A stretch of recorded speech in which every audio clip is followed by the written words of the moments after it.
Je ne peux pas acheter au prix du marché, c'est pas possible. J'arrive pas à me dire que je vais dans un endroit, j'ai le coup de cœur, j'achète au prix du marché. J'y arrive pas. Franchement, j'ai eu d'autres batailles à livrer cette année, merde, j'ai essayé. Bref, ça a été vraiment une tempête émotionnelle en tout point et c'est une expérience vraiment puissante. À côté de ça, au niveau perso, ça a été une année très dure.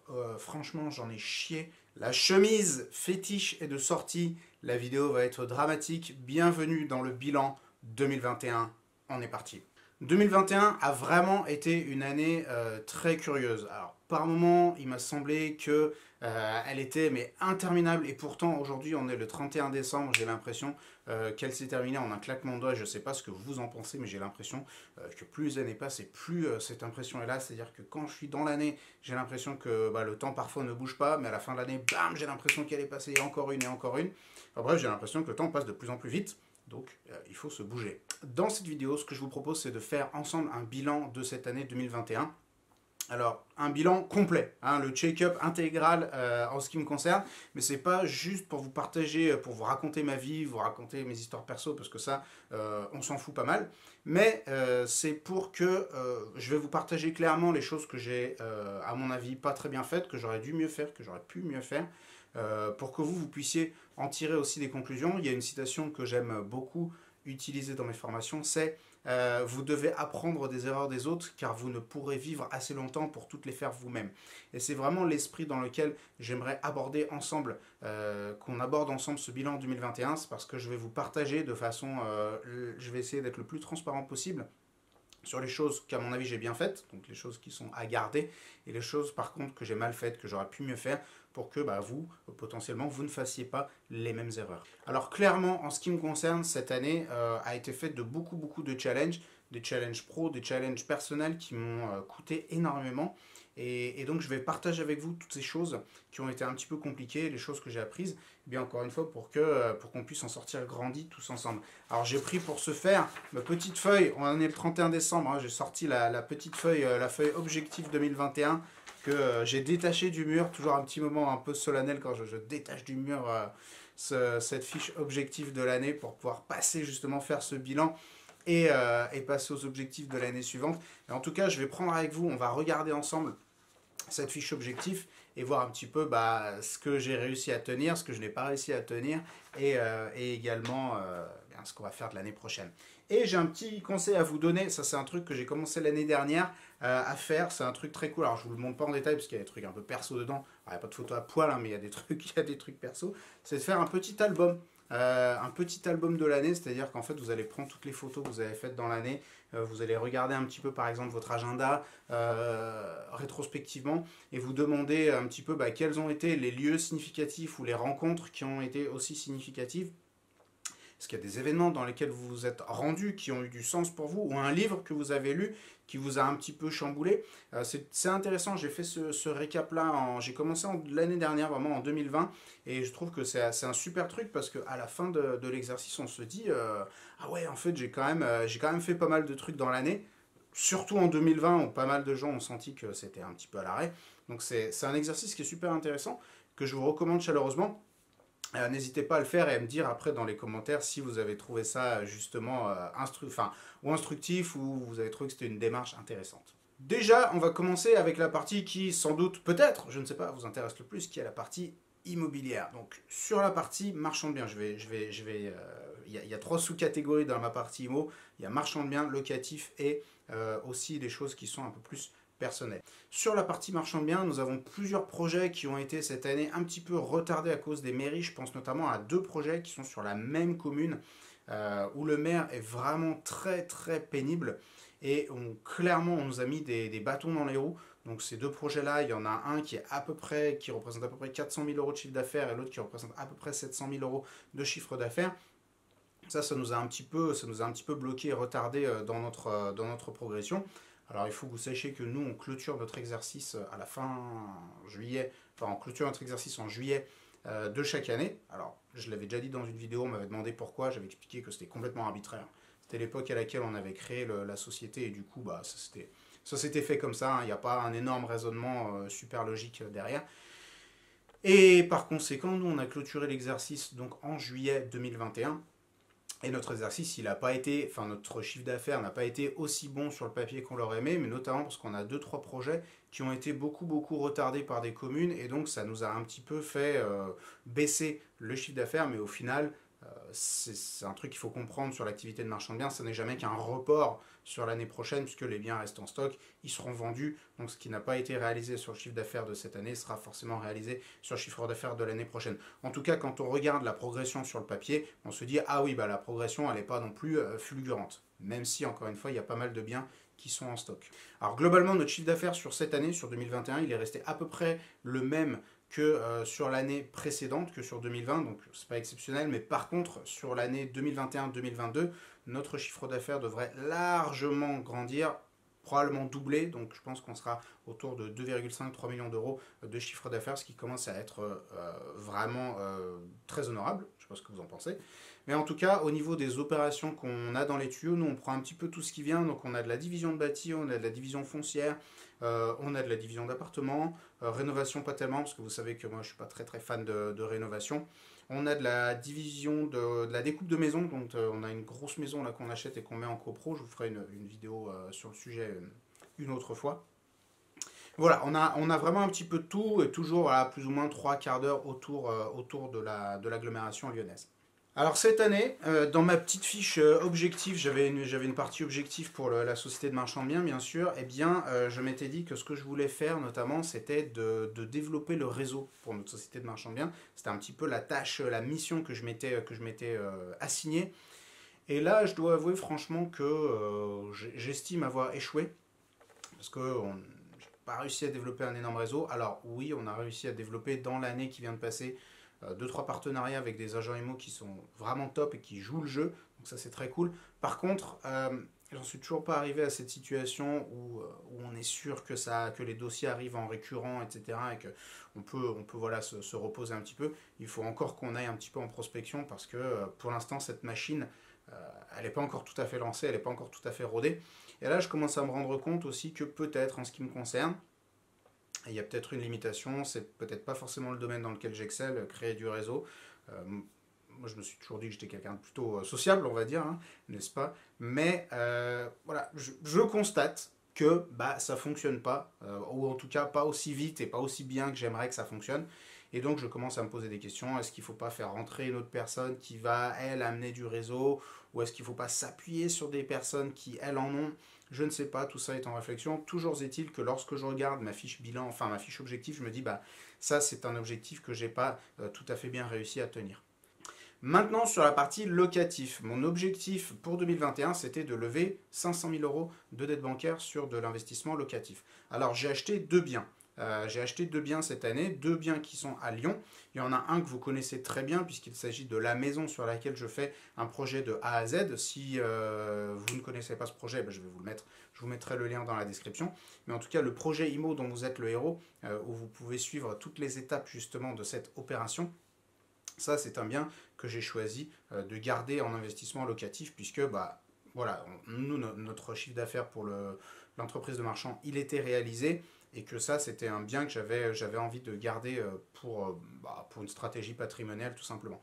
Donc là, c'est un bien avec les travaux, on va être un peu au-delà de 400 000 euros. Donc j'ai mis de l'apport, donc c'est pas 400 000 euros de pure dette, mais on a quand même environ, je crois, 360 000 euros d'emprunt. Et également, j'ai acheté un autre bien qui est un petit T1, enfin un grand T1 plutôt, qui fait environ 28 mètres carrés, en plein centre de Lyon, super bien placé. Je vous en ai pas parlé parce que bah, je vous raconte pas tout. Et en fait, ça c'est un bien que j'ai acheté loué. Il y a une locataire qui est en place depuis 40 ans. Depuis 40 ans, il y a la même locataire. Elle a aujourd'hui 64 ans, elle est rentrée dans l'appart quand on en avait 24, donc c'est quand même un peu un truc de malade. Il est loué pas très cher, mais il est super bien placé. Je l'ai acheté à un super bon prix. Donc moi, je le considère ça vraiment comme un placement. Là, si vous voulez, il y a une stratégie qui est un petit peu personnelle. Cette année, j'ai dû faire des arbitrages parce que j'avais un temps qui était vraiment très limité. Et je me suis dit, bon, bah, dans mes investissements locatifs, il faut aussi que je réfléchisse à la bonne manière de procéder. C'est-à-dire qu'il y a des investissements qui sont très rentables, mais par contre qui sont beaucoup plus chronophages. Je pense à la location courte durée notamment. Moi, j'ai pas le temps, j'ai pas l'énergie, ça me fait chier de m'en occuper. Donc là, j'ai trouvé ce truc qui est en fait un très bon placement. Il faut vraiment le voir comme ça, c'est un placement, certes immobilier, mais c'est un placement. Le jour où la locataire partira, ce sera peut-être dans 15 ans, dans 20 ans, quand elle mourra. Bah, en tout cas, bah, je ferai x2, et puis en attendant, ça aura généré un petit peu de déficit que j'aurai réussi par un certain montage à imputer sur d'autres sociétés. Enfin bref, tout ça est assez cohérent. En tout cas, moi je voulais un truc à faible maintenance. Je m'en foutais que ce soit pas très rentable dans l'immédiat parce que c'est mes calculs perso, qui ne sont pas forcément valables pour vous, mais en tout cas, pour moi, c'était valable. Il faut toujours étudier votre stratégie patrimoniale, votre stratégie d'investissement, eh bien, par le prisme justement des ressources que vous avez, de temps, de l'argent, de l'énergie et de ce que vous voulez allouer à tel ou tel domaine ou pas. Donc en conclusion pour le locatif, on n'est pas loin des 500 000, on n'y est pas tout à fait, mais voilà, pour moi je le considère comme un objectif rempli parce que 20 000, 30 000 près, voilà, l'objectif globalement il est rempli. Ensuite on va passer à la résidence principale et là c'est quand même une autre limonade. Vous savez qu'on dit que c'est pas les cordonniers qui sont les mieux chaussés et en la matière j'avoue mon échec total. Alors je me suis bougé quand même. C'était pas ma priorité de l'année, mais donc j'ai quand même cherché, j'ai quand même eu l'œil là-dessus. Et j'ai trouvé un ou deux biens qui pouvaient potentiellement être intéressants pour faire ma résidence principale, mais ils me sont passés sous le nez. Alors il y en a un que j'ai même pas négocié, figurez-vous, hein, j'ai pas essayé de négocier un centime, j'ai fait une offre au prix, mais il y avait une condition et du coup bah, je l'ai pas eu. J'ai eu les boules pendant un bon moment parce que c'était une maison qui était vraiment super belle. Et ouais, je vous disais que c'est pas les coordonnées qui sont les mieux chaussées. J'ai eu cette discussion avec une amie, Mélanie, qui est investisseuse et qui travaille aussi avec moi dans l'organisme de formation. Peut-être que certains d'entre vous auront eu le plaisir de l'avoir au téléphone. Et Mélanie, elle investit, elle est entrepreneuse. Et on en discutait, on se disait, putain, mais c'est vrai qu'il y en a marre. Nous, on a des apparts, des trucs, enfin, on a des colocs, on a des biens en location, en courte durée et tout, c'est des trucs, c'est super beau, ça déchire. Et nos apparts, ils sont pas pourris, on va pas se plaindre, mais ils sont quand même pas exceptionnels. On va dire que nos locataires, ou en ce qui me concerne sur la partie marchand, les gens qui nous achètent des biens, vont avoir des trucs beaucoup mieux, beaucoup plus sympas que ceux dans lesquels nous on habite. Et au bout d'un moment, ça fait chier. Et donc je m'étais dit cette année, ouais, ça fait chier, ça y est. Il faut, enfin, je veux m'acheter un truc cool et j'ai envie enfin, c'est pas toujours un calcul très rationnel, mais en tout cas, je me suis dit que là, je voulais améliorer un petit peu mon cadre de vie perso. Ça n'a pas fonctionné. Ça n'a pas fonctionné et c'est pas très grave, c'est pas un drame. Je me dis, bon, bah, c'est juste un report pour l'année prochaine. Des biens me sont passés sous le nez, j'ai eu du mal à le digérer. Je vous avoue qu'il y a des biens, j'ai eu la mort pendant un moment, mais allez, j'ai laissé filer parce que j'ai jugé que mon énergie serait sans doute mieux investie sur d'autres sujets que sur ce morfond à se dire, ah, j'ai pas eu le bien, ça fait chier. Bref, donc là, RP, clairement, gros échec de l'année, j'ai pas réussi, j'ai pas trouvé. Euh, pour être tout à fait transparent avec vous, enfin vous raconter un petit peu, ouais, il y a différentes considérations qui rentrent en ligne de compte. Je vis en couple, ma partenaire n'est pas forcément très motivée pour quitter Lyon. Moi j'ai un petit peu envie de quitter la ville, j'en ai un peu marre du bruit de la ville, et, enfin du rythme de la ville, et de la violence, et du bruit, des trucs, enfin ça me gonfle. Elle pas trop.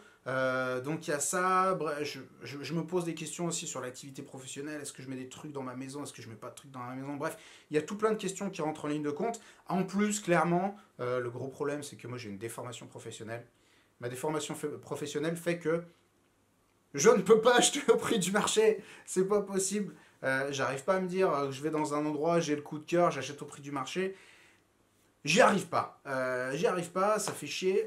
C'est pas très sage parce que ça n'a pas trop de sens sur la résidence principale, mais en fait, je regarde malheureusement la résidence principale comme un vecteur potentiel d'enrichissement et j'arrive pas à me dire que je vais acheter au prix. Donc il faut que je trouve une bonne affaire dans la région lyonnaise qui convienne à mes critères, qui convienne aux critères de ma partenaire. Donc en gros, c'est la putain de mission et c'est aussi la raison pour laquelle ça a été un peu compliqué. Alors je me cherche pas d'excuses, clairement. Ni je m'en cherche, ni je m'en trouve. Mais en tout cas, c'est peut-être une des raisons pour lesquelles ça a été un petit peu compliqué. Par contre, j'ai trouvé une résidence secondaire. Alors, j'ai pas encore de résidence principale, mais j'ai une résidence secondaire parce que je me suis dit, au bout d'un moment, moi j'ai besoin de passer du temps à la campagne, dans le calme, de pouvoir me concentrer, de pouvoir m'isoler un petit peu du monde, comme un sauvage. Et, j'ai trouvé une opportunité, mais vraiment il y a quelques semaines, là, à la fin de l'année 2021, une maison qui est à 1 heure de Lyon, Je vous mettrai des petites photos. Elle est sympa, une petite maison en pierre comme ça, un petit peu dans la Cambrousse. Et je me suis toujours dit que résidence secondaire, c'était un truc que j'achèterais pas parce que économiquement, c'est pas viable, c'est pas un bon calcul. Et en fait, j'ai un petit peu switché cette année ma façon de voir les choses parce que je me suis dit qu'au final, certes, c'était un truc qui économiquement en soi n'était pas viable parce qu'on paye pour un truc dans lequel on va pas forcément très, très souvent. Mais par contre, je me suis dit que la qualité de vie que ça allait me faire gagner allait forcément rejaillir sur le reste, sur les entreprises, les trucs, ça allait me créer de la disponibilité, peut-être de la créativité, des choses, que forcément ça allait avoir des répercussions positives sur le reste. L'autre réflexion que je me suis faite, c'est que moi je me suis toujours dit, ça sert à rien de payer, je sais pas, 1000 balles de crédit par mois ou 1500 balles de crédit par mois pour avoir une résidence secondaire dans laquelle on va quelques jours par an ou quelques semaines par an. Il vaut largement mieux prendre cet argent et se payer des week-ends et se payer des vacances. Et c'est vrai que théoriquement, quand on se casse ce raisonnement, il est clair que c'est bien plus intéressant de garder l'argent et puis de partir. Sauf qu'au final, je me suis rendu compte qu'on ne le faisait pas. Hein, moi, j'ai les moyens de partir en week-end, ça va, mais sauf qu'en fait, je me bouge pas. Le vendredi arrive, où est-ce qu'on part, où est-ce qu'on truc. Ah, la flemme, machin, il faut se mettre à chercher au dernier moment, il n'y a rien. Franchement, en plus, souvent, je regarde les trucs à louer, c'est de la merde. Enfin, c'est pas terrible. Les trucs à la montagne, des studios pourris, ils sont super mal meublés. Enfin, bref, ça fait pas envie, quoi. Et au final, on reste toujours à la maison, on fait rien du tout, et ça fait chier. Et donc, je me suis dit, bah allez, certes, c'est peut-être une dépense qui ne sera pas économiquement très viable, mais par contre, ça va sans doute rejaillir sur le reste. Et il va y avoir un chantier, il va y avoir des travaux, il va y avoir des trucs intéressants, et je vous les partagerai parce que notamment, j'ai décidé de mettre en place là-bas, enfin, c'est en cours d'étude, un système de phytoépuration des eaux usées, parce que c'est un endroit où il n'y a pas d'assainissement collectif, donc je vous montrerai un petit peu de quoi il s'agit, mais quand on arrivera à ce sujet, je vous ferai des vidéos au sujet de cette maison, mais c'est pas le sujet. Maintenant, ce que je vous propose, c'est que nous parlions de la partie formation et de la partie organisme de formation, parce que ça, c'est vrai que quand je dispense par exemple des formations présentielles, les gens ont plein de questions et je me suis dit que c'est vrai que ce n'est pas des infos que je vous partage trop, et je me dis que peut-être c'est des choses qui vous intéressent. Donc maintenant, je vais vous parler du développement de l'organisme de formation. Alors, je vais prendre la petite fiche parce que là, sur la partie organisme de formation, il y a la masse d'objectifs et je vais les reprendre un par un et on va voir ensemble si ces objectifs ont été atteints ou non. Alors déjà, je m'étais dit, l'objectif numéro 1, c'était la structuration de la formation d'une équipe et la structuration des process. Donc moi, j'ai suivi un accompagnement cette année pour m'aider à structurer l'entreprise qui était un bordel pas possible. Et je m'étais dit qu'il fallait véritablement structurer tout ça. Maintenant que vous sachiez, il y a 8 personnes qui m'aident en plus dans l'équipe, donc il commence vraiment à y avoir du monde. Alors il y a des gens qui sont venus dans l'entreprise, il y a des gens qui en sont déjà repartis au cours de l'année 2021, certaines erreurs de casting, il y a des personnes voilà, à qui ça ne convenait pas. Bref, voilà, c'est la vie normale d'une entreprise, des gens qui vont, qui viennent. Sachez qu'aujourd'hui, il y a 8 personnes qui m'assistent, elles ne sont pas à temps plein, mais certaines font 20 heures et plus par semaine. Mais en tout cas, il y a maintenant 8 personnes qui travaillent à mes côtés pour faire de cette entreprise, de cet organisme de formation, l'organisme de formation référence en France sur le sujet du marchand de biens. Et en tout cas, toutes les personnes qui suivent nos formations sont très satisfaites. Tout ça pour dire que je remercie mon équipe qui fait un super boulot et sans laquelle eh bien, cette réussite ne serait clairement pas possible. Je m'étais mis une échéance 1er avril 2021, l'équipe est autonome. Alors là, clairement, ça n'a pas fonctionné. Notamment parce que bah, moi j'avais pas une énorme forme et en plus et donc j'ai pas assez poussé ça et en plus parce que voilà il y a eu deux trois petites pas erreurs de casting mais bon deux trois recrutements qui n'étaient pas optimisés, donc il a fallu recruter de nouvelles personnes, les former, etc. Mais au final aujourd'hui, donc au moment où je vous fais cette vidéo, fin 2021, l'équipe est autonome, donc je considère quand même cet objectif comme étant rempli. L'objectif numéro 2, c'était le recrutement d'un bras droit, d'un directeur exécutif pour l'entreprise. Et ça, c'est désormais chose faite, puisque depuis mai 2021, oui, on est en 2021, depuis mai 2021, eh bien, j'ai Romain qui m'aide et qui est maintenant mon bras droit dans cette entreprise. Alors, vous n'aurez jamais affaire à lui, puisqu'il travaille un petit peu, il travaille dans l'ombre à la structuration, etc. Alors, j'ai 2 Romains qui m'aident dans l'entreprise. Hein. Il y a un coach aussi qui accompagne... un coach investisseur et marchand de biens qui accompagne les personnes qui sont en formation, et ben c'est pas lui, c'est un autre Romain. Et donc, objectif rempli, puisque Romain remplit sa mission avec brio. Donc, j'ai maintenant cette personne qui m'aide. Et pourquoi j'ai besoin d'une personne comme ça? Parce que moi, je suis très, très bordélique. Enfin, je ne suis pas un gestionnaire. En gros, j'ai compris ça sur moi-même. Je ne suis pas un gestionnaire, donc j'ai besoin d'une personne qui soit meilleure que moi en gestion. Et c'est le cas en la matière. Donc, ça, c'est un objectif qui est rempli. Troisième objectif, amélioration du contenu pédagogique. Je me suis donné pour mission, quand j'ai créé cet organisme de formation, que ce soit un organisme de référence sur la formation, que ce soit sur la formation marchand de biens ou sur la formation en immobilier et la formation en ligne et en présentiel de façon générale. J'avais constaté que l'offre qui était proposée n'était pas toujours très très qualitative, que souvent c'était cher et c'était pas génial. J'ai moi-même souvent acheté des formations et été un petit peu déçu. Et je me suis dit que je voulais vraiment que cet organisme de formation déchire. Je voulais que ce soit trop bien.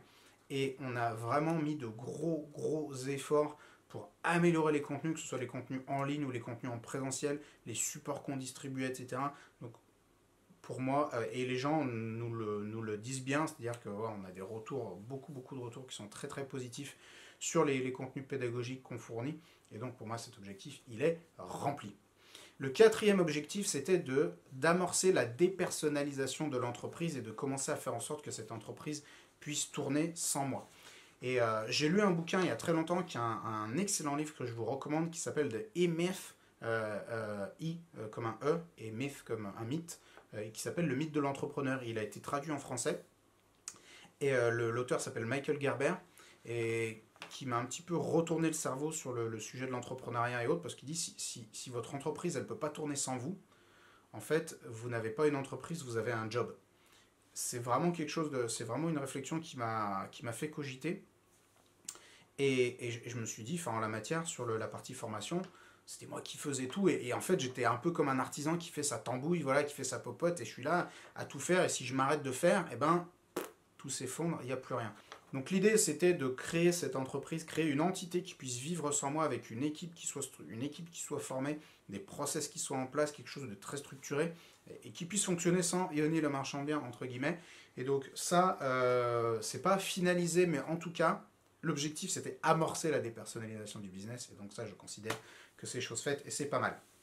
Je m'étais dit qu'à partir de septembre 2021, les formations présentielles devaient passer sur 4 jours au lieu de 3, puisque mes formations présentielles, elles étaient sur 3 jours. Et clairement, c'était trop dense, c'était trop compliqué. Les gens, on se tapait des journées de 9h à 19h, les gens étaient cramés à la fin, c'était vraiment dur. Donc, moi, j'avais une croyance limitante là-dessus. Je me disais, non, mais les gens ne viendront pas pour 4 jours. Et j'ai un ami que j'ai invité à la formation qui m'a dit, mais si, vas-y, il faut les faire sur 4 jours. Dans l'instant, j'ai posé la question aux gens, je leur ai dit, si j'avais fait sur 4 jours, qui serait venu? Et là, bim, il y a 15 mains qui se sont levées sur 20, et j'ai compris que c'était une vraie croyance limitante qu'il y avait dans mon cerveau, qu'il fallait supprimer. J'ai testé, tiens, septembre 2021, j'ai mis la formation sur 4 jours, on a rempli comme de rien, et depuis les formations sont sur 4 jours, et ça se passe super bien, et c'est vraiment mieux. Et donc, tout ça pour vous dire qu'il faut aussi faire attention aux croyances qu'on se mène nous-mêmes dans l'esprit, qui sont souvent un petit peu infondé. Enfin, dernier objectif, je m'étais mis tester une autre formation. Je vais vous en parler vraiment à demi-mot là, parce que c'est pas une formation qui est sur le marchand de biens. C'est un side project, on va dire, de formation. C'est une formation qui est plus destinée aux particuliers. On vient juste de la lancer. On la lance pas avec l'étiquette MDB Academy et tout, donc c'est vraiment un side project. On en est au tout début, donc je ne veux pas encore trop vous en parler, surtout que c'est une formation qui est plus destinée aux particuliers et qui parle de maisons individuelles, pour info. Donc je vous en parlerai peut-être une autre fois, si jamais je l'estime pertinent. Pour l'instant, comme ça vient juste d'être lancé, je préfère pas encore trop en parler. Mais en tout cas, check sur l'objectif, puisqu'on l'a lancé. Alors vous dites peut-être qu'il y a beaucoup plus d'objectifs et beaucoup plus de travail fourni sur la partie organisme de formation que sur la partie marchand de biens. En tout cas, c'est la réflexion que je me suis faite quand j'ai préparé cette vidéo, et que j'ai repassé un petit peu tous les objectifs. Je me suis dit, mais en fait, il y a vachement plus d'objectifs et de travail sur la partie formation que sur la partie marchand. Et c'est vrai, mais il y a une bonne raison à ça. Déjà, sur la partie marchand, je ne suis pas tout seul. Je suis associé avec mon frère qui clairement fait le gros du boulot. Hein. Ça aussi, c'est une transition qu'on a faite cette année parce que j'avais moins de temps, donc il gère vraiment beaucoup, beaucoup plus de choses dans l'opérationnel. Mais sur la partie marchand, en fait, la machine, elle est lancée. on a le capital, on a les relations, on a le savoir-faire. Donc en fait là, la machine, on l'alimente. Euh, il y a toujours des choses à faire, toujours des choses à développer, mais en gros, voilà, une entrée en relation avec une nouvelle banque, un truc comme ça, mais ça, c'est pas les trucs voilà, qui prennent des mois et des mois de travail. Donc clairement, la partie marchand, cette année, m'a demandé beaucoup moins d'investissement en temps et en énergie. En revanche, sur la partie organisme de formation, je suis seul, je n'ai pas d'associé, donc c'est moi la locomotive, c'est moi qui dois pousser sans arrêt le truc, c'est moi qui dois pousser à l'amélioration, et c'est aussi la raison pour laquelle je me suis plus investi. Après, clairement, sur la partie marchand, ce qu'on s'est dit avec mon frère, on a eu la conversation il n'y a pas longtemps, on s'est dit que là, on avait atteint un certain cap, où on va arriver bientôt à 4 millions d'euros de chiffre d'affaires, et si on veut développer plus, eh bien, il va falloir recruter. Alors, où il va falloir prendre un salarié, ou il va falloir faire rentrer un troisième associé. Dans tous les cas, il va falloir changer notre façon de faire. Et là, la question se pose, est-ce qu'on a envie de le faire? Est-ce qu'on a envie de développer plus? Est-ce qu'on a envie de se casser la tête à voilà, faire rentrer du monde, à les former, tout ça? Parce que pour l'instant, ça tourne pas mal comme ça. Est-ce qu'on a envie voilà, de passer cette étape? C'est pas sûr. Pas sûr que oui, pas sûr que non. On n'a pour l'instant pas pris cette décision. C'est vraiment en réflexion. Maintenant, on me demande souvent ce qui me prend le plus de temps entre la partie formation et la partie marchand de biens. C'est une question, je sais que pas mal de gens me posent notamment quand je rencontre des élèves qui viennent en formation présentielle. Là, clairement, la partie formation me prend beaucoup, beaucoup plus de temps.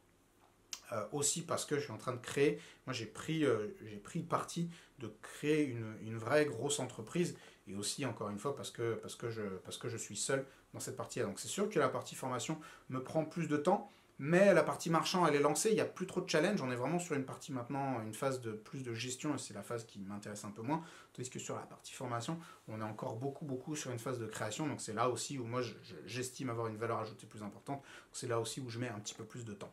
Maintenant, on va passer au plan personnel. Alors sur le plan personnel, je m'étais dit quoi? Je m'étais dit découvrir 2 régions de France.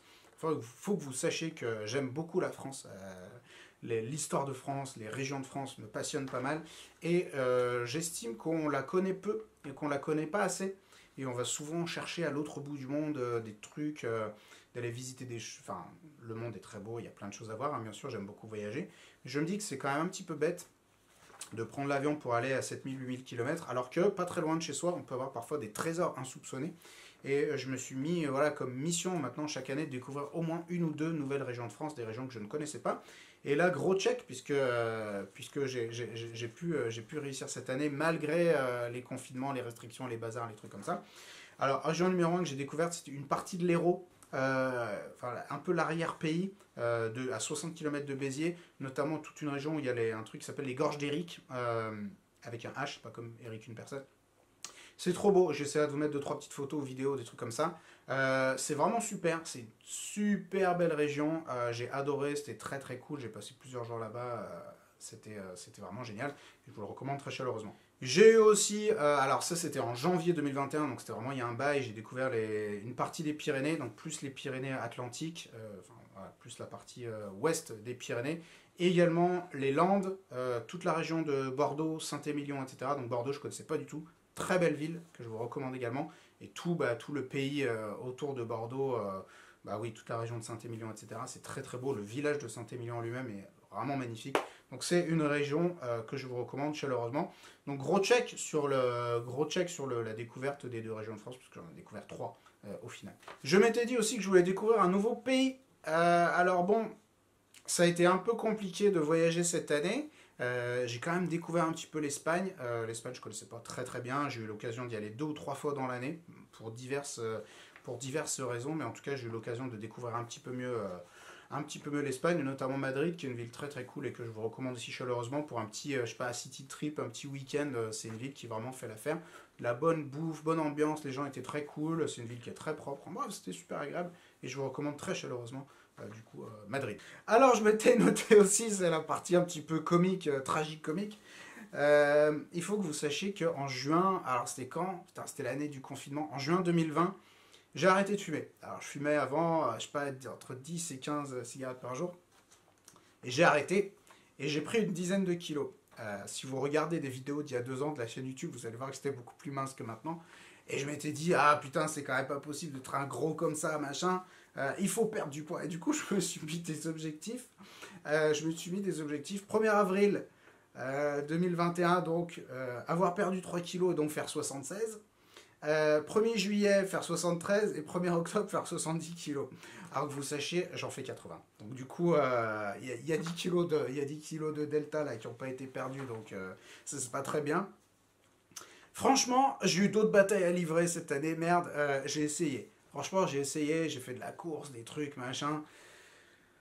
Ah, j'ai pas été assez motivé, je pense que je mange trop, bref.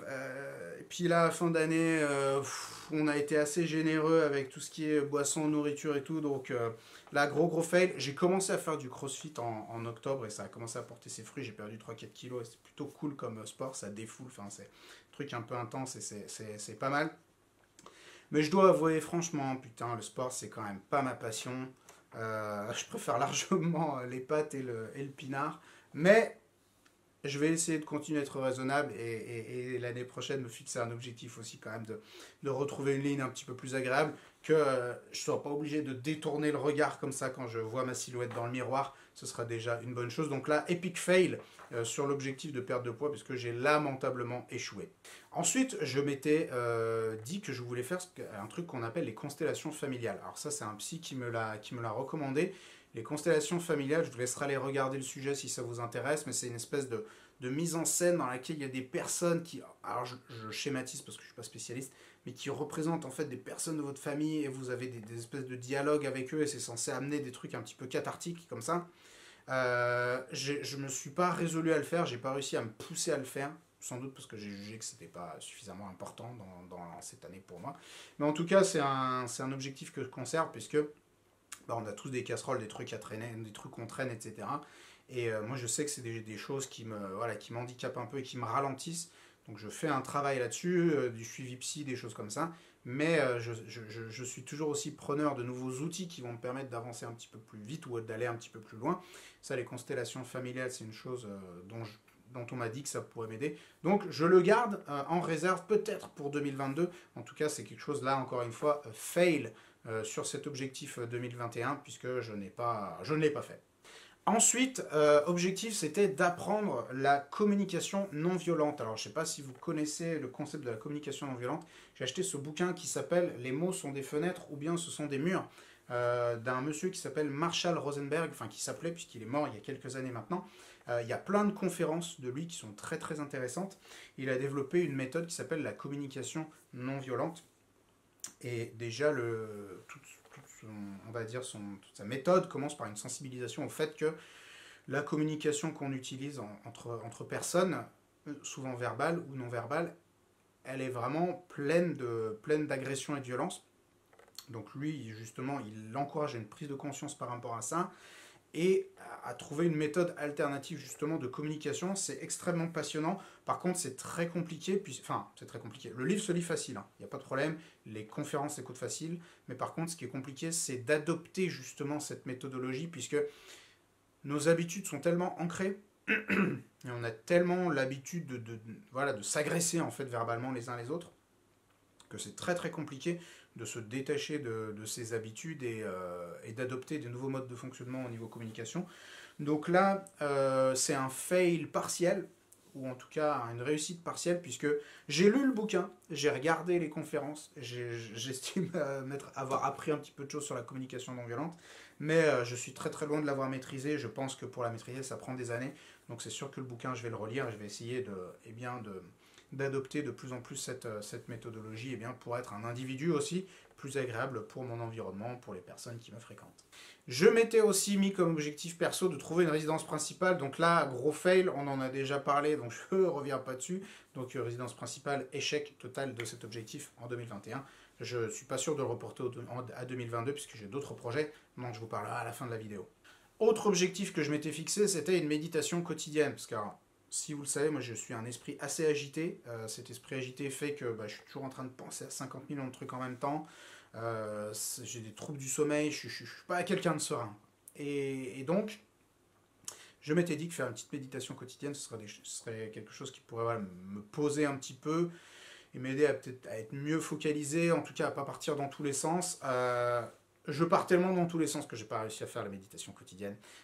J'ai fait des méditations, j'ai essayé, j'essaie encore d'en faire de temps en temps, mais j'ai un problème de régularité, clairement. Je n'arrive pas à être régulé là-dessus. Donc, méditation quotidienne, fail. Enfin, dernière chose, et là aussi très très perso, quelque chose de très très perso que je vais vous partager. Ça fait très très longtemps que je voulais faire ce qu'on appelle une retraite d'ayahuasca. Alors je ne sais pas si c'est quelque chose dont vous avez déjà entendu parler. L'ayahuasca, c'est à la fois une boisson, à la fois une cérémonie chamanique des Indiens d'Amérique du Sud, des Indiens d'Amazonie, qui consiste en gros à prendre un breuvage qui contient un hallucinogène extrêmement puissant. Donc ça c'est le côté, on va dire, scientifique de l'expérience. Le côté spirituel pour les Indiens d'Amazonie vous dit que ça vous met en relation avec les ancêtres, avec les esprits de la forêt, avec les esprits du vivant, etc. Alors je schématise, hein, je ne suis pas un spécialiste, donc voilà. Et j'ai réussi à le faire. J'ai trouvé cette année un endroit où le faire. Alors en France c'est illégal, donc je ne l'ai pas fait en France. Et j'ai fait justement cette retraite d'ayahuasca qui a duré 4 jours à peu près, donc 3 cérémonies qui se font la nuit, qui sont très longues. C'est des cérémonies qui sont pas agréables. Alors c'est pas récréatif, hein, c'est pas une drogue où on prend et on tripe et on danse toute la nuit. C'est pas cool puisque ça implique de vomir beaucoup, ça implique d'avoir une chiasse de malade. Enfin bref, ça vous retourne le corps. L'interprétation, c'est que là, la plante vous purge de tous les trucs négatifs que vous avez, etc. Enfin, en tout cas, ce qui est sûr, c'est que ça purge. En tout cas, ça, c'est bien évident. Franchement, ça a été une expérience de malade. Je ne vais pas commencer à rentrer dans le détail, puisque sinon, je pense que j'en ai pour une demi-heure à tout raconter. La vidéo est suffisamment longue comme ça. Mais franchement, ça a été une expérience d'une puissance incroyable. Ça m'a fait faire vraiment un bond en avant sur plusieurs domaines. C'est venu me chercher dans des endroits, enfin, me toucher sur des points auxquels je pensais plus du tout. Ça fait ressortir des trucs que je pensais ne pas être des sujets. Et en fait, oui, il s'avère que c'était des sujets. Bref, ça a été vraiment une tempête émotionnelle en tout point. Et c'est une expérience vraiment puissante. Que je recommande pas forcément à tout le monde, parce que ça nécessite, je pense, un bon travail de préparation et d'avoir déjà une bonne connaissance de soi. Mais en tout cas, pour les personnes qui sont prêtes, c'est une expérience qui peut être vraiment intéressante. En tout cas, là, check sur cet objectif 2021, c'est vraiment quelque chose dont je suis très content, puisque ça faisait longtemps que je voulais le faire et que, encore une fois, ça a été une expérience vraiment unique et vraiment puissante, en tout cas un moment très significatif, non seulement dans mon année, mais aussi dans ma vie, je pense. Maintenant, je vais passer à la partie que j'ai nommée Burnout et les limites de la réussite financière. Donc l'organisme de formation, la MDB Academy, j'ai créé l'organisme de formation, pour ceux qui l'ignorent, c'était en 2018. C'était fin 2018 que j'ai lancé la formation pour la première fois, octobre 2018, sur les conseils d'un ami du collège que j'ai rencontré comme ça par hasard et qui m'a dit que je devrais lancer le truc. Et ça a très vite marché. Et je vous remercie d'ailleurs parce que vous êtes aussi les artisans, les architectes de cette réussite, et vous y avez activement participé. Donc je vous en remercie. Et cette année, clairement en 2021, l'activité de formation a explosé. Elle a explosé, ça a été un truc de malade. Et encore une fois, c'est grâce à vous et je vous en remercie. Mais je me suis rendu compte cette année que la réussite n'était pas toujours une bénédiction. Et là, je vais vous raconter quelque chose, je vous raconte vraiment les coulisses, ce qui s'est passé, ce que ça a impliqué, etc. À partir de octobre 2020, l'organisme de formation a vraiment connu une croissance exponentielle. Or, quand je l'ai créé, j'étais seul. Moi, j'ai créé ça, moi, petite micro-entreprise, je me suis dit que ça allait faire un truc en parallèle, etc., que ça allait être un petit truc. Et en fait, assez vite, c'est devenu, ça a eu du succès, donc j'ai dû créer une SAS, parce que j'avais dépassé le plafond de la micro-entreprise. Et là, arrivé en octobre 2020, ça a été vraiment une grosse explosion d'activité, et j'étais seul. J'étais tout seul. Et c'était pas structuré, c'était un vrai bordel, c'était moi qui savais faire les choses, c'était moi qui faisais tout, donc je répondais aux mails des gens qui étaient des gens lambda, je répondais aux questions des participants des formations, je faisais l'administratif, je faisais la compta, je faisais les vidéos, j'écrivais les descriptions, je faisais tout, je faisais les formations, bref, je bossais comme un taré, ça a été un truc de malade. Et arrivé vraiment octobre 2020, putain, mais saturation de fou. Et j'ai eu la chance, je me suis inscrit à un programme d'accompagnement pour entrepreneurs du web cette année, et qui coûte très cher, qui coûte 20 000 euros hors taxe l'année, donc ça a chiffré. Donc vous allez vous dire, oh putain, c'est énorme. C'est énorme, mais je peux vous garantir que ce genre d'investissement, c'est largement rentabilisé. Donc si un jour vous avez le choix, oui ou non, est-ce que j'y vais, est-ce que j'y vais pas, je vous dis, c'est largement rentabilisé. Moi, j'ai payé à peu près 25 000 euros TTC, du coup, pour ce programme d'accompagnement. J'ai eu la chance de rencontrer aussi des personnes qui m'ont aidé à me structurer. Donc, j'ai notamment pris un coaching individualisé avec une personne qui s'appelle Laura Mabille, peut-être que vous la connaissez, elle est entrepreneuse du web. Et Laura, si tu regardes cette vidéo, petit clin d'œil à toi, merci de m'avoir aidé à structurer. En fait, en octobre 2020, c'était le chaos total. C'est-à-dire que c'est moi qui gérais tout, mais c'était complètement frénétique, c'était un bordel, je bossais 12 heures par jour, c'était un truc de fou. Et il n'y avait pas de structure, et donc Laura et compagnie m'ont aidé à structurer tout ça, à mettre de l'ordre, à commencer à recruter. J'ai commencé à recruter des personnes qui m'ont aidé à justement à pouvoir lever un petit peu le pied. Et en fait, ce qui s'est passé, c'est qu'à partir du moment où j'ai levé le pied, donc fin novembre, début décembre 2020, en fait, mon corps s'est effondré. Et, et il m'est arrivé un truc de malade. Je pouvais plus rien faire.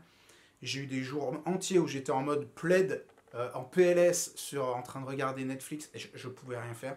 Regarder des films de Noël à la con. Et, et putain, enfin, genre, je pouvais plus rien faire, j'avais plus d'énergie, il y avait plus rien qui me disait, et impossible de bouger, quoi. J'étais vraiment comme une épave. Et, et en plus, du coup, je culpabilisais d'être comme une épave, donc c'était vraiment une période épouvantable. Et une fatigue énorme comme ça que j'ai traîné pendant je sais pas combien de temps, impossible de dormir, donc des nuits de merde où je m'endormais à 4 heures du mat, ou alors je m'endormais tout de suite et à 3 heures j'étais réveillé. Et franchement, pendant des semaines et des semaines, j'étais comme un espèce de zombie, mais sans savoir ce qui m'arrivait. Et tout était dur et tout était compliqué. J'arrivais, mais absolument rien à faire. C'était l'horreur. Donc en gros, ce qui s'est passé, c'est que je me suis cramé. Je me suis cramé à bosser comme un dingue.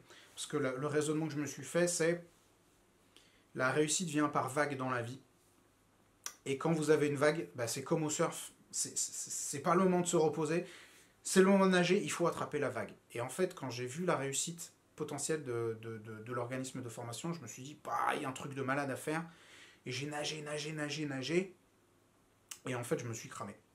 Je me suis cramé et j'ai été épuisé pendant des semaines, et plus d'envie, et déprimé, et putain, mais rien à faire. Enfin, il aurait fallu un treuil pour me sortir du lit, quoi. C'était vraiment quelque chose de très particulier. Pour autant, je sentais pas une dépression, genre je me mettais pas à chialer ou des trucs comme ça, mais c'était vraiment compliqué. Et puis, je discutais comme ça, c'était au mois d'avril, je crois, je discutais avec une personne qui était dans le même programme d'accompagnement à 25 000 balles que moi, et qui elle est psychologue du travail. Et je lui décris mes symptômes et mes trucs, et la fatigue, et le sommeil, et l'épuisement, et les troubles de la mémoire, et les troubles de la concentration et tout. Elle me dit, mais tu sais ce que tu as, c'est un burn-out de l'entrepreneur. Et là, moi je pensais que le burn-out c'était qu'un truc de salarié, que c'était qu'un truc de feignant, etc. Elle me dit, mais non, pas du tout. Les entrepreneurs en souffrent aussi énormément. Et contrairement à ce que tu penses, ce ne sont pas les gens les plus feignants, ce sont au contraire les gens les plus investis, etc., qui font un burn-out parce que, en fait, ils n'arrivent pas, ils ont une telle conscience, enfin, ils sont tellement consciencieux dans leur travail, ils veulent tellement bien faire, ils sont tellement impliqués qu'en fait, ils y pensent sans arrêt, et ils ne coupent jamais, et au bout d'un moment, ils se crament, et c'est terminé. Maintenant, cette année, il faut que, voilà, là aussi, je vous partage un truc vraiment perso. J'avais un certain objectif financier pour l'âge de 40 ans. On s'en fout, c'est un chiffre, ça peut être n'importe lequel. Mettez un X dessus. J'avais un certain objectif pour l'âge de 40 ans et je l'ai atteint cette année. Alors, pour ceux qui ne savent pas, j'ai 37 ans. Je suis né en 84, donc j'ai eu 37 ans au mois de juillet. J'ai atteint cet objectif cette année. Et en fait, un objectif que j'ai, ça fait 10 ans quoi, que je projette cet objectif. Depuis que j'ai lu Réfléchissez et devenez riche de Napoleon Hill, je me suis fixé cet objectif et tout. Et je l'ai atteint. Et j'en suis ravi, j'en suis très content. Et en fait, le truc, c'est quand je l'ai atteint, je me suis dit, ok, bah, et qu'est-ce qu'on fait après? Et en fait, ce qui s'est passé, c'est que je me suis retrouvé dans un espèce de vide, en fait. Et l'analyse que j'en ai faite, c'est que moi, depuis l'âge de 16 ans, 18 ans, la question de l'argent est super importante. Elle est super importante parce que moi j'ai connu une enfance et une adolescence instable économiquement. Enfin, il y avait des problèmes d'argent, hein, clairement. Et je me suis dit, moi j'aurais pas ça. Moi je vais pas connaître ça, donc moi je vais bosser, et moi je vais réussir, et moi je vais me créer cette sécurité financière. Et j'ai toujours eu la pression de l'argent. Depuis l'âge de 18 ans, toutes les réflexions que je fais, il y a une espèce de pression comme ça de l'argent. Et l'argent est toujours dans le fond de mon esprit. Et en fait, cette année, je me suis rendu compte que j'aurais plus de problème d'argent normalement, si je fais pas trop de conneries. Et en fait, ça a créé une dépression, puisque cette pression s'est enlevée. Et en fait, c'est comme si vous aviez eu une espèce de motif tout le temps, et vous avez atteint votre objectif, et en fait, vous vous retrouvez comme un espèce de pantin, enfin, vous avez plus de squelette, quoi, une espèce de poupée de chiffon.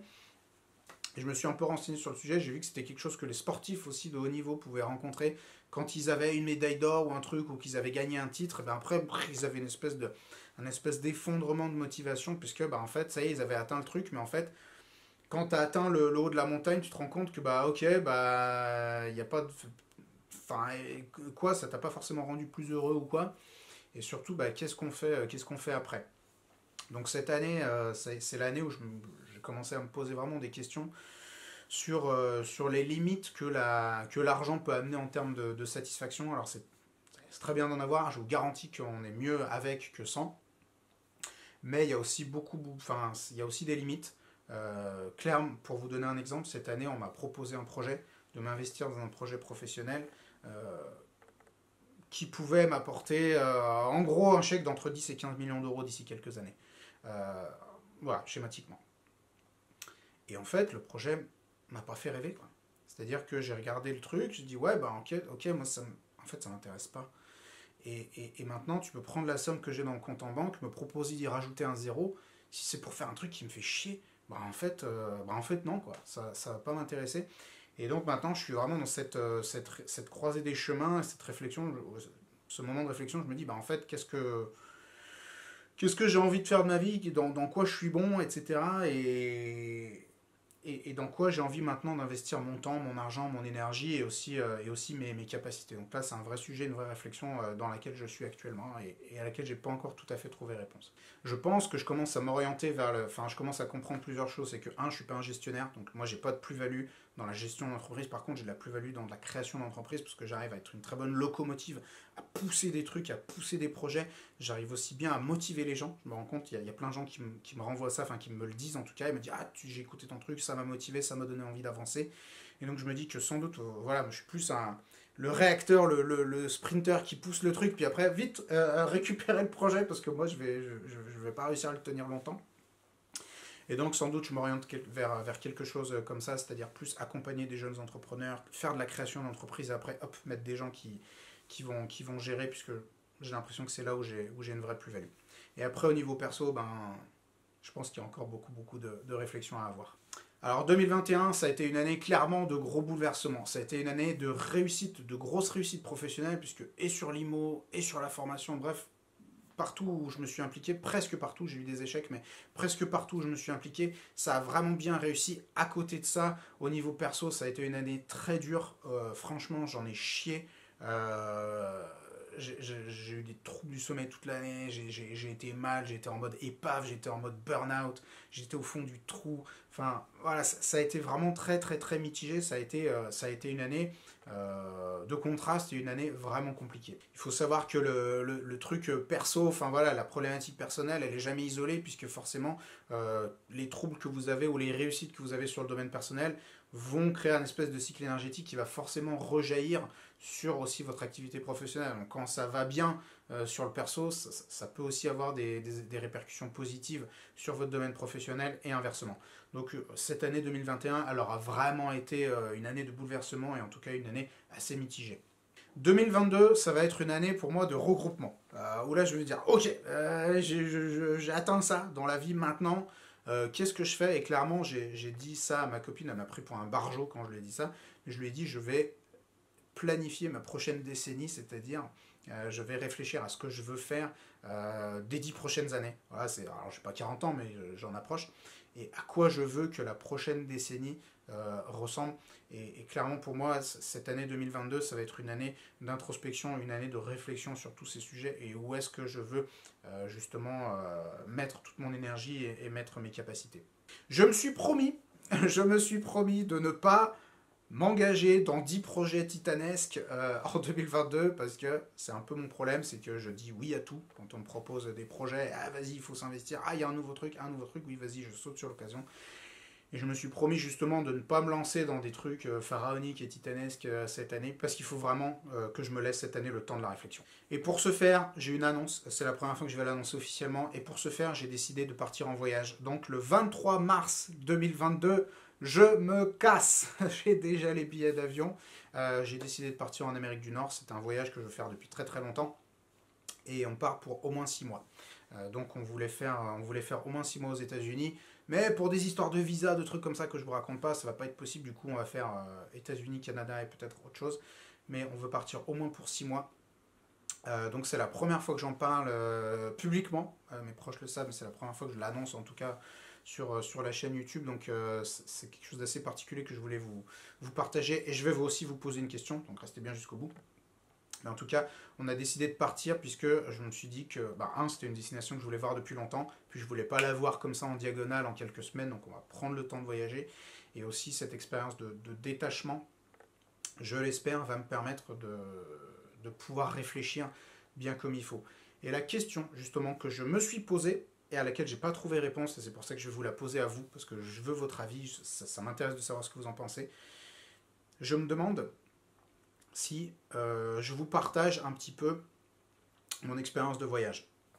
Vous savez, si vous suivez ma chaîne, que je ne suis pas du genre à raconter ma vie, à étaler, dire « Ah, regarde, j'ai telle voiture, j'ai tel truc, j'ai tel machin », parce qu'on s'en fout pas mal. J'essaie de faire une chaîne qui est plutôt sur, on va dire, sur le métier, sur des conseils pro, etc., sur vraiment du concret. Et du coup, je me pose la question, je me dis, est-ce que ça vous intéresserait que je partage des réflexions que j'ai en voyage, des trucs, est-ce que ça vous intéresse? Que, en gros, je vous partage cette expérience au fil de l'eau, ou pas? Clairement, si vous me dites non, ça ne nous intéresse pas, je ne me vexerai pas. Je vais vous mettre un lien pour le sondage en dessous de la vidéo, donc vous pourrez y répondre tranquille. Dites-moi si oui ou non ça vous intéresse. En tout cas, pour tout ce qui est chaîne YouTube, vous inquiétez pas, je vais préparer un bon stock de vidéos. Il y aura plein de vidéos qui vont continuer toute l'année 2022 à être publiées. Pour tout ce qui est formation, j'ai l'équipe en place. Pour tout ce qui est formation présentielle, j'ai recruté des intervenants qui déchirent tout, qui sont largement meilleurs que moi. Donc vous allez gagner au change, ne vous inquiétez pas. En tout cas, la méthodologie, elle reste la même.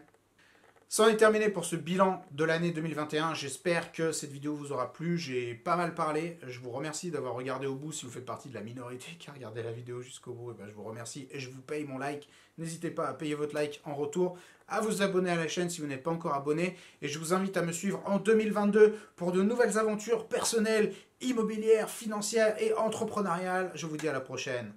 Ciao.